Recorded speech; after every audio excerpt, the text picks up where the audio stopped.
Telangana kabaddi association లో నిధుల గోల్మాల్ అంశం సంచలనం సృష్టిస్తోంది.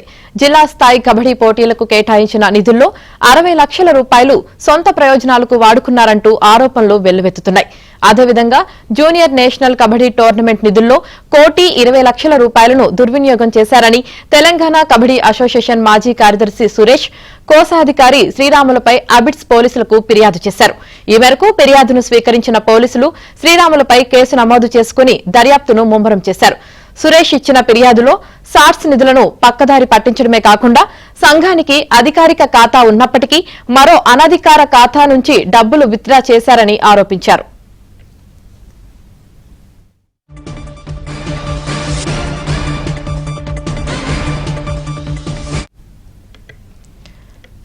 ఇక సూర్యాపేటలో 2021లో నిర్వహించిన జాతీయ జూనియర్ కబడ్డీ టోర్నీకి కేటాయించిన 1,20 లక్షల రూపాయలను వృధా చేశారని, అందులో 50 లక్షల రూపాయలు వ్యక్తిగత అవసరాల కోసం వాడుకున్నట్లు ఫిర్యాదులో పేర్కొన్నారు. తెలంగాణ ప్రీమియర్ కబడ్డీ లీగ్ కోసం ఓ స్వచ్ఛంద సంస్థ ఇచ్చిన 20 లక్షలను జిల్లా సంఘాలకు ఇవ్వకుండా సొంతానికి వాడుకున్నారని ఆరోపించారు. నిధుల దుర్వినియోగంపై ప్రభుత్వం వెంటనే విచారణ జరిపించి బాధ్యులపై కఠిన చర్యలు తీసుకోవాలని సురేష్ కోరారు.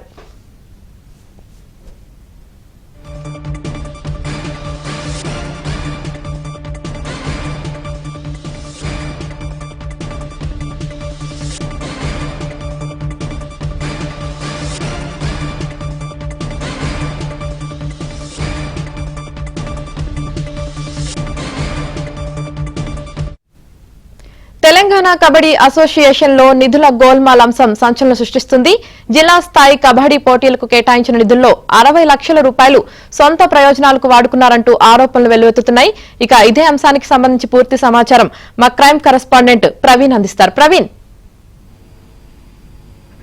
తెలంగాణ కబడ్డీ అసోసియేషన్ లో కోట్లాది రూపాయలు నిధులు దుర్వినియోగం జరిగినట్టు ఇప్పటికే గతంలో సంయుక్త కార్యదర్శిగా పనిచేసినటువంటి తోట సురేష్ ఇప్పటికే అబిడ్స్ పోలీస్ స్టేషన్ లో కూడా ఫిర్యాదు చేయడం జరిగింది. జాతీయ కబడ్డీ క్రీడాకారుడు గతంలో అదే అసోసియేషన్ లో తన సంయుక్త కార్యదర్శిగా కూడా పనిచేసినటువంటి పరిస్థితి కనపడుతుంది.